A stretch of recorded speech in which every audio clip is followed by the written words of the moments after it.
changing me and changing you.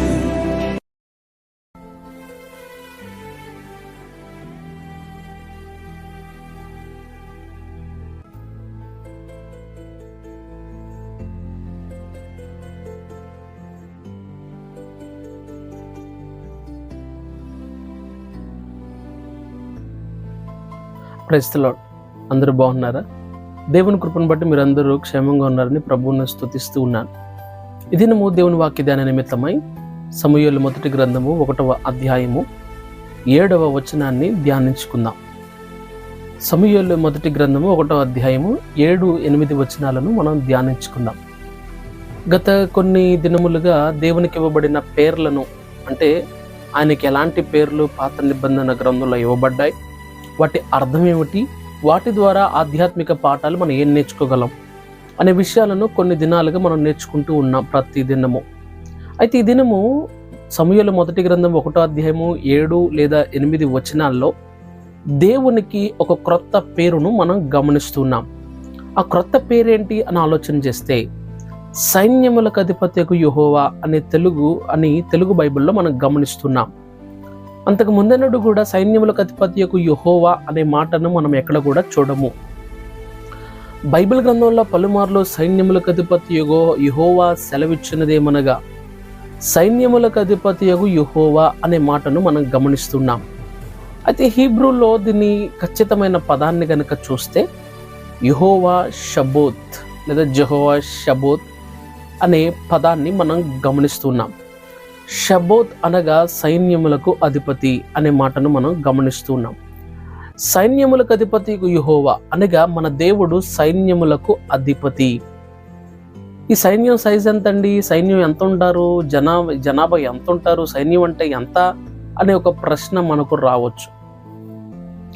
అయితే Bible గ్రంథంలో పాత నిబంధనలోనే దానియేలు గ్రంథం 7వ అధ్యాయం 10వ వచనంలో సైన్యములకు అధిపతి యెహోవా షబోత్ అనే పదానికి సరిపడగలిగిన ఒక చక్కటి వాక్య భాగాన్ని మనం గమనిస్తున్నాం. అక్కడ ఆ వాక్య భాగంలో దానియేలు గ్రంథం 7వ అధ్యాయం 10వ వచనములో సైన్యములకు అధిపతికి యెహోవా అనంటే ఆయన అంటే ఎంతమందికి అధిపతి, ఎంతమందికి ఆయన నాయకుడు, ఎంతమంది ఆయన ముందు ఉంటారు, ఎంతమంది ఆయన అధిపతిగా ఎంతమందికి ఉంటారు అనే విషయాన్ని దానియేలు గ్రంథం 7వ అధ్యాయం 10వ వచనంలో వేల కొలది, లక్షల కొలది, కోట్ల కొలది అనే మాటను మనం గమనిస్తున్నాం.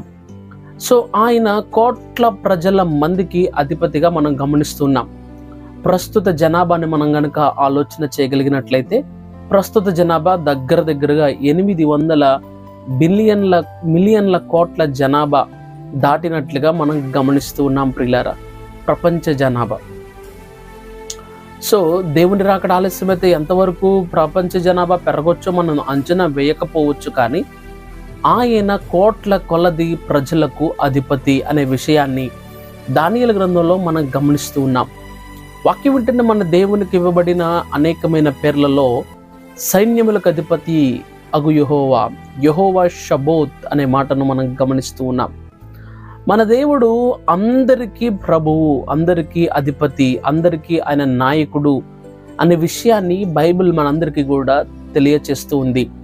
చాలామంది అనుకుంటున్నట్టుగా దేవుడు అనేవాడు ఒక ప్రాంతానికో, ఒక దేశానికో, ఒక జనాంగానికో, ఒక కల్చర్కి చెందిన ప్రజలకు మాత్రమే పరిమితి అయ్యేవాడు ఎప్పటికీ దేవుడు కాడు. ఒక భాషకో, ఒక సంస్కృతికో, ఒక దేశానికో, ఒక ప్రాంతానికో, ఒక వర్గానికో, ఒక వర్ణానికో, లేదా ఒక జాతి ప్రజలకు మాత్రమే దేవుడు అనేవాడు ఉండడు. ఈ సర్వ సృష్టిని చేసింది దేవుడు, మాటతో సమస్త సృష్టిని చేసింది దేవుడే. భూమిని, ఆకాశాన్ని, సూర్యుడిని, చంద్రుణ్ణి, అందలి గ్రహాలన్నిటినీ కూడా వాటి కక్షలో తిరుగునట్లుగా అవి ఎంత స్పీడ్తో తిరగాలి, భూమికి గురుత్వాకర్షణ శక్తి గ్రావిటేషనల్ ఫోర్స్ ఎంత ఉండాలి, ఎర్త్ రేడియస్ ఎంత ఉండాలి, ఎర్త్ సన్ చుట్టూ ఎందుకు తిరగాలి, తన చుట్టూ తాను ఎందుకు తిరగాలి, ఇవన్నిటినీ కూడా ఎవరు చేశారు అనంటే దేవుడే. ఇన్ని చేసిన దేవుడు కేవలం సమస్త సృష్టికి మాత్రమే కాదు, సృష్టిలో ఉన్న ప్రతి జీవరాశికి మనుషులకు మాత్రమే కాదు, సృష్టిలో ఉన్న ప్రతి జీవికి. ఇప్పటి వరకు అనేక జాతులకు చెందిన జీవ కణాలను, జీవరాశులను సైంటిస్టులు అంచనా వేస్తూనే ఉన్నారు. అంటే భూమి మీద ఈ ప్రాణి జీవించింది అని చెప్పేసి ఇక మీదట ఇక ఏ ప్రాణి లేదు అని చెప్పడానికి అవకాశం ఏమాత్రం లేదు. ప్రతి దినము ఏదో ఒక మూలన ఒక రీసెర్చ్ జరుగుతూనే ఉంది. ఏదో ఒక ప్రాణిని, ఏదో ఒక జీవాన్ని భూమి మీద కనిపెడుతూనే ఉన్నారు. అండ్ మానవ ప్రయత్నం ద్వారా సముద్రం, చంద్రుడి మీద ఏమన్నా జీవరాశి ఉంటుందా, మార్స్ మీద ఏమన్నా జీవరాశి ఉండగలుగుతుందా, లివింగ్ ఆర్గానిజమ్స్ ఏమన్నా ఉన్నాయా, అక్కడ అట్మాస్ఫియర్లో, ఈ విధంగా మనుష్యుడు ఇక తన యొక్క జీవిత కాలమంతా పరిశోధన చేస్తూనే ఉన్నాడు. దేవుని సమస్త సృష్టిని చేసిన దానిని మానవుడు అంచనా వేయడానికే 2000 సంవత్సరాలు పట్టింది అనంటే, 2000 అంటే క్రీస్తు శకం 2000 సంవత్సరాలకు కానీ మానవుడు ఒక గ్రహం మీదకు వెళ్ళగలిగాడంటే క్రీస్తుకు పూర్వమే, 2000 సంవత్సరాలకు పూర్వమే, 4000 సంవత్సరాలకు పూర్వమే దేవుడు సమస్త సృష్టిని చేసి ఉన్నాడు. ఆలోచన చేద్దాం ప్రియులారా. ఈ భూమి, ఈ విశ్వం, ఈ గెలాక్సీ, ఇవన్నీ కూడా దేవుడు చేసిన పనండి. ఇవన్నీ కూడా మాటతో కలిగినాయి. ఎర్త్ రేడియస్ ఏంటో మనకు తెలియదు, అవంతా మాటతో దేవుడు చేశాడు. భూమిని చుట్టూ తిరిగి రావడానికి కొన్ని గంటలు పడుతుంది. ఆలోచన చేద్దాం ప్రియులరా. దేవుడు సైన్యములకు అధిపతి, కోటాను కోట్ల ప్రజలకు ఆయన నాయకుడు, అధిపతిగా ఉంటున్నాడు. మన దేవుడు ఆయన మనలను పట్టించుకోకుండా ఉండేవాడు కాదు. ఆయన మనకు అధిపతి, ఆయనే మనకు నాయకుడు, ఆయనే మనకు సర్వము, సమస్తము. ఒక 10 మందికి అధిపతిగా ఉంటే మనకు ఎంత సంతృప్తిగా ఉంటుంది. 10 మందికి మనం అధిపతిగా ఉంటే 10 మంది మన మాటకు లోబడతారు. 100 మందికి మనం అధిపతిగా ఉంటే 100 మంది మన మాటకు లోబడతారు. సైన్యములకు అధిపతిగా యెహోవా మాట నువ్వు లోబడుతున్నావా? నీవు సైన్యములకు అధిపతిగా యెహోవాను అధిపతిగా చేసుకున్నప్పుడు నీవు ఏ విషయంలో అధైర్యపడడానికి వీల్లేదు. ఎందుకంటే నీవు కలిగి ఉన్న అధిపతి సర్వశక్తిమంతుడు. ఆలోచన చేద్దాం ప్రియులారా. మన దేవుడు యెహోవా షబోత్ అనగా సైన్యములకు అధిపతియగు యెహోవా. హన్న మొట్టమొదటి మారుగా ఈ మాటను పలుకుతున్నట్లుగా సమూయేలు మొదటి గ్రంథం 8వ వచనంలో మనం గమనిస్తూ ఉన్నాం. వాక్యం ఉంటున్న నీ నా జీవితంలో మన దేవుడు మహా లెక్కింపజాలని సైన్యమునకు అధిపతి అని ప్రకటన గ్రంథంలో కూడా మనం గమనిస్తున్నాం. We cannot count the people. లెక్కింపజాలని మహా సమూహము.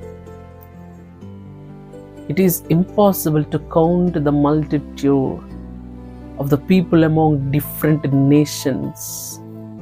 సమస్త జనముల నుండి ఏర్పరచబడిన సమస్త జనాంగమును లెక్కింపజాలని మహాసైన్యమునకు ఆయన అధిపతి. భూమి మీద ఇప్పటివరకు ఎంత బ్రతికి ఉన్నారో, ఎంతమంది దేవుని కొరకు జీవించి ఉన్నారు, ఎంతమంది క్రీస్తునందు మృతులయ్యారో, ఇంకా రానున్న దినాల్లో ఎంతమంది బ్రతుకుతారో, ఎంతమంది క్రీస్తు కొరకు హతసాక్షులు అవుతారో, వారందరూ కూడా దేవుని కొరకు బ్రతికినా బ్రతకకపోయినా ఆయనే మనకు అధిపతి. నువ్వు ఒప్పుకున్నా ఒప్పుకోకపోయినా నీకు అధిపతి ఎవరు అంటే యెహోవా షబోత్. అంగీకరించాల్సిందే సుమా. కాబట్టి వాక్యం ఉంటుంది నా జీవితంలో మనం ఆరాధించే దేవుడు అంత ఆషామాషి దేవుడు కాదండి. ఆల్రెడీ ఆయన తండ్రి కుడిపార్శ్వమున లెక్కింపజాలని మహాసైన్యముతో ఆరాధింపబడుతున్న ఆయన భూమి మీదకి మానవ రూపేణ వచ్చి మనిషి ఎలా బ్రతకాలో బ్రతికి చూపించి 33 సంవత్సరాల జీవిత కాలమంతా మనకు మాదిరే. వాక్యం ఉంటున్న నీ నా జీవితంలో వీఆర్ ద ఫ్యూచర్ మల్టిట్యూడ్. మనమే రాబోతున్న దినాలలో ఒక లెక్కింపజాలని మహాసైన్యం. ఆ సైన్యం ఉండాలంటే నీ దేవుడిని నువ్వు తెలుసుకోవాలి, నీ దేవుని మాటకు నువ్వు లోబడాలి. దేవుడు అటు విధంగా అందరిని దీవించును గాక. ఆమేన్. ప్రార్థన. పరిశుద్ధ ఆత్మదేవ నీకు వందనాలు. ఈ దినము మాతో మాట్లాడిన విధానం కొరకు వందనాలు ప్రభా. ఎంతరు ప్రభా ఈ దినము వాక్యం ద్వారా దీవించబడి యెహోవా షబోత్ అంటే అర్థం ఏంటో తెలుసుకున్నారు. అటు వారిని బట్టి ప్రార్థన చేస్తున్నాం ప్రభా.